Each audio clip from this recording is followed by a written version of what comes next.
Bapak Ibu, sebelum kita membahas kebenaran firman Tuhan ini, kita berdoa dulu. Kita minta mohon pertolongan daripada Roh Kudus untuk memberikan kepada kita, kepada masing-masing yang sedang menyaksikan tayangan ini, pengertian-pengertian yang sangat sederhana, sehingga hidup kami, hidup kita semua bisa kita lakukan seperti apa yang Tuhan mau. Mari kita berdoa. Bapa di dalam surga, kami mengucap syukur untuk kebaikan-Mu. Kalau hari ini kami boleh kembali baca bagian firman Tuhan, mau merenungkannya di waktu yang singkat, dengan bahasa yang sangat sederhana, sehingga apapun yang akan kami baca, apapun yang coba kami pelajari, renungkan, ini boleh menjadi suara Tuhan yang terbaik bagi hidup kami semua. Terima kasih Bapa, buka setiap hati kami, dan jangan biarkan satupun dari kami punya hati yang menolak, yang keras, yang berbantah-bantahan, tetapi biarlah kami semua sungguh-sungguh punya hati yang mau dibentuk oleh Tuhan. Dalam nama Tuhan Yesus Kristus kami sudah berdoa dan mengucap syukur. Amin. Amin. Mari kita lihat sekali lagi Matius pasal yang kelima ayat 13, 14, 15, 16 yang tadi kita sudah baca sebelum kita berdoa, dan kita akan belajar dengan singkat sekali. Apa pesan Tuhan kepada umatnya, kepada saudara dan saya, kepada kita yang hidup di masa kini, mengenai apa yang Tuhan Yesus ajarkan ketika dia mengajar dalam serial khotbah di bukit. Dikatakan demikian, kamu adalah garam dunia. Saudara, Tuhan Yesus mengatakan kepada semua pendengar, kamu ini garam, kamu ini tuh sesuatu yang bisa membuat tahan lama, kamu ini sesuatu yang bisa membuat rasa, kamu ini juga sesuatu yang bisa membuat haus, kamu ini juga bisa menentukan keadaan dan situasi. Seperti kita ketahui bahwa garam itu benar-benar sangat dibutuhkan di dalam setiap masakan. Tentu para ibu-ibu mengerti kalau tanpa garam maka semua menjadi hambar, tapi kebanyakan garam juga bisa darah tinggi. Nah, oleh karena itu Tuhan mau kepada pendengarnya waktu itu, mereka harus seperti garam yang begitu mempengaruhi sekitarnya, begitu mempengaruhi satu panci masakan oleh hanya setetes atau beberapa sendok kecil garam. Nah, perhatikan baik-baik, dikatakan jika garam itu menjadi tawar, dengan apa diasinkan? Yesus sedang berbicara kepada pendengarnya, kalian itu garam, tapi kalau garam itu sudah jadi tawar, mau ngapain lagi? Kan dikatakan di sini tidak ada gunanya selain diinjak-injak.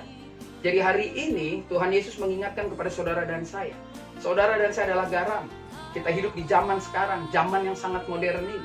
Saudara dan saya harus menjadi orang yang bisa membawa rasa. Tentu rasa yang kita bawa adalah rasa kasih Kristus. Saudara dan saya harus seperti garam yang bisa mengawetkan. Saudara dan saya ada hari ini, jadilah orang Kristen yang bukan pemecah belah, tetapi menyatukan, mengawetkan. Saudara dan saya harus juga membuat orang menjadi haus jumpa dengan saudara dan saya.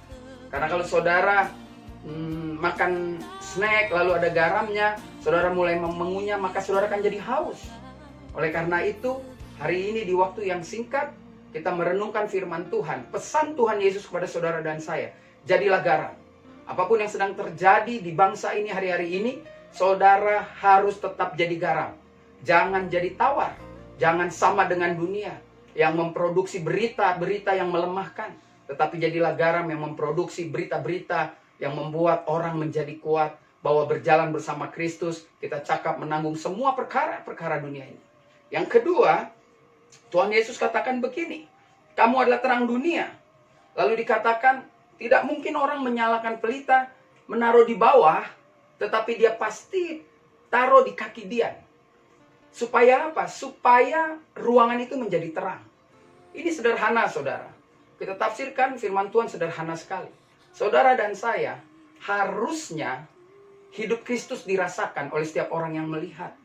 Terang Kristus nyata dari cara hidup kita yang berbeda. Dari cara hidup kita yang tidak sama dengan dunia. Yang hari-hari ini orang hampir sudah kehilangan harapan.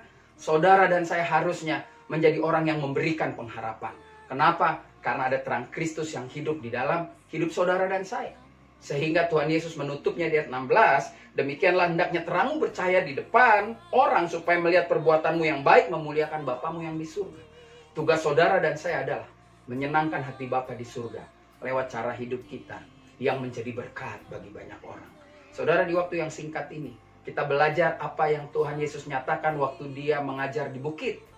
Dia mau saudara dan saya menjadi garam, menjadi pembawa rasa, menjadi pengawet, menjadi yang membuat orang haus untuk berjumpa dengan saudara dan saya dan menceritakan tentang Kristus. Yang kedua, saudara dan saya harus menjadi terang. Saudara dan saya harus berada di tempat yang tinggi agar orang boleh melihat bahwa ada cahaya sinar kemuliaan Kristus yang tinggal dan hidup di dalam hidup saudara. Saudara, saya percaya hari ini, biarlah saudara dan saya tetap kokoh di dalam iman kepada Kristus. Apapun yang sedang terjadi di Indonesia ini, teruslah menjadi garam dan terang. Teruslah menjadi orang-orang yang berbeda. Hari ini sampai selama-lamanya. Mari kita berdoa. Terima kasih Bapa. Kau ajarkan kami, kau ingatkan kami untuk kami tidak kalah dengan keadaan. Kami tetap harus menjadi pembawa suasana yang baik. Menjadi garam. Menjadi penentu rasa. Dan kau mau kami juga tetap bercerita tentang Kristus. Tentang hebatnya Bapa di surga. Sehingga terang kami memuliakan Engkau. Terima kasih Bapa. Kami percaya kami mampu melakukan ini. Karena ada roh Tuhan yang akan memberikan kekuatan. Terima kasih Bapa. Ini syukur dan doa kami. Semua kami naikkan hanya dalam nama Tuhan Yesus. Tuhan dan Juru Selamat kami yang hidup. Amin.